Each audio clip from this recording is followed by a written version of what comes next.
Alright, I'm going to try this next video a little more casual so I'm comfortable, and I apologize. Okay, so for today's training, we're going to talk about messaging, which is a huge part of Instagram, is the creating content, right? So we're going to discuss, what kind of content to create, what you should include in your content, and what kind of messaging you should have for your Instagram, and how to come up with content. So basically, we're going to cover the different kinds of content to create, and then my 3 pillars to post, and then how to position yourself as an expert in your industry. So today's training is probably the most important.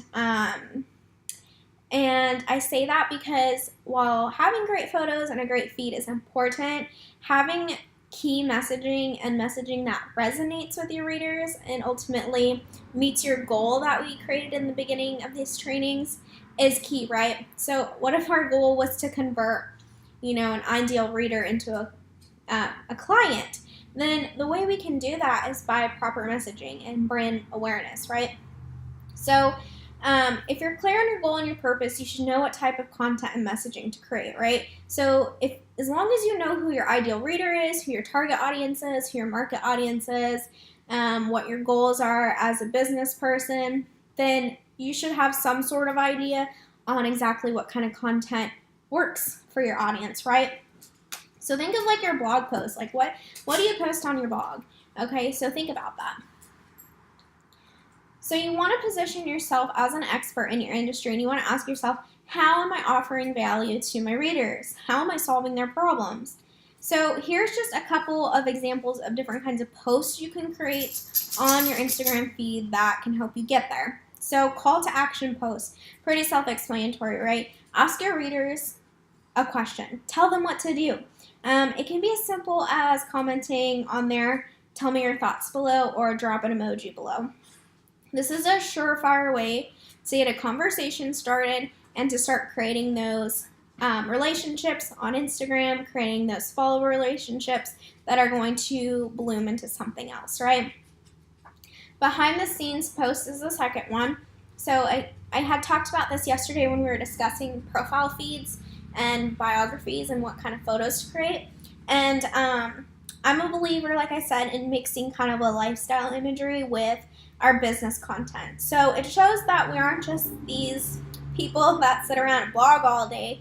Like, not all of us just sit around and blog all day, right? So kind of just add something memorable about yourself to your Instagram feed that you can relate with your audience. So for me, last year I was traveling, so that was one other thing I shared a lot of. And then obviously right now I'm pregnant, so sharing my pregnancy journey and becoming a mom-to-be, that's kind of part of my story. Well, it is part of my story. Part of my story that I share on my Instagram along with my business content. It's just a way for me to kind of tell another side of myself, and then a way to kind of relate with my audience on a different, more personable level than just consistently and always just giving them value add content. I like to add some fun stuff in here. Okay, so again, the last one is value add. So value add content is kind of, you can think of them as mini blog posts. Actionable tips and knowledge, resources you can provide to your followers that are going to be of benefit to them. You don't want to give them too much information, but you want to give them just enough to have them keep coming back for more, right? That is the goal. You want it to kind of be like a teaser to what you can offer them as a coach, as a mentor, as a blogger on your blog, and go to your blog post to read more about it, okay?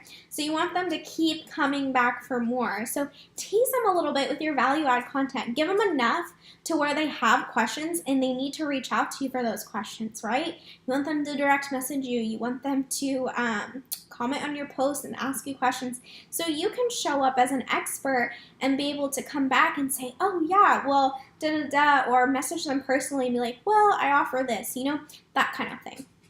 So those are just 3 examples, and at the end of this entire challenge, I'm actually giving you a freebie, and in that freebie has like an entire list of ideas for content if you're not sure exactly what kind of content you want to curate for your feed. So I'm going to move on to creating this 3-step checklist, or the 3-step pillar that I was talking about earlier. So basically we all have categories, right? And so like business, under business you could have marketing, you could have sales, and you could have automations, right? I'm trying to think of 3 categories. Use that as like a checklist to creating content. So for me, in my project management system, I have 3 categories in which I create content under. And personal stuff like the pregnancy and stuff, that's separate. But I have community, I have content, and I have confidence. Those are my 3 pillars. And I make sure when I'm creating content that I want my readers to take action on, that they fall under community, content, or confidence. So it's kind of like a 3-step checklist. Okay, make sure that that you're hitting one of those when you're creating your content. And this again will be in a workbook for you at the end, so you can take action on it as a way to organize your content and create content. And formatting. Formatting is really important on Instagram, I think. So long are the days that people want to read giant, lengthy paragraphs. So break up your Instagram post. I'd say 1 to 2 sentences, and then put a space or an emoji. Add emojis, add spaces. Just make it visually, like aesthetically pleasing to the eye. That way it's not hard to read. Because I'm more likely going to read a post like that versus a post that's like this long with no breaks in between. And then, of course, hashtags are a big deal in content, right? You can add 30 hashtags. And they say that 11 is ideal, like is the best number to use. I've done it to where I've done 11, I've done 30, I've done 2. I use the max amount because I just feel like that's more effective for my business. And you want to keep a running list of hashtags that are relevant to you and your brand. So there is a tool within the email that you received today. It's called Display Purposes. I'm losing my voice because I've done so many videos. But you can use that as a tool to help you create hashtags. So you'll type in like a certain phrase or word, and it will curate like 30 more that are relevant to that hashtag. So my suggestion is to keep a running list of hashtags in the notes of your phone or in a Google Doc. So that way you don't have to continuously rewrite all these hashtags. You can just copy and paste them.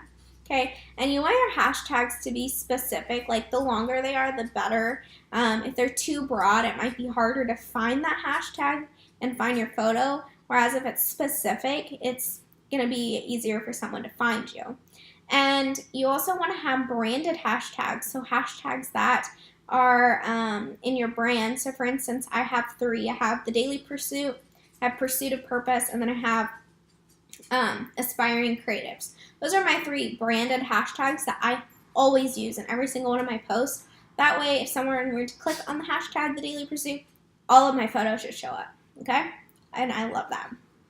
So today's action or daily challenge is, sorry, I have so many notes, guys. I want you to come up with a caption that provides value. I want you to create a value add post, so one that is going to help solve a problem for your reader, one that's going to provide them with some sort of knowledge or benefit, but enough that they have to ask for more, enough that they want to message you, enough that they have to ask a question. I want you to come up with a post like this with a photo and post it today, and then I want you to screenshot it and share it in the daily thread. I'm going to give 2 bonuses out. So 2 bonus challenges would be to create 3 branded hashtags and add that on your photo. And then the other would be to create a second caption that's just more lifestyle, more personality, more who are you behind the scenes kind of post, okay? So the main challenge is, again, create a value add caption or content with a photo and post to your Instagram. And it has to be related to, you know, whichever kind of content you create, and then post that and share it with us. And then the bonus is hashtags and a second caption. And this will all be in your email. So sorry if I'm not making sense. So that is it for this training. Again, really super short and sweet and to the point. I do a recap every day if you guys haven't noticed in your email. So if you have any questions, post them in the thread today. And don't forget to participate. That way you get your points. And I will see you guys tomorrow. Yeah, we only have 2 trainings left. I will see if I will continue recording these one after another because I might lose my voice. So I'll see you guys tomorrow.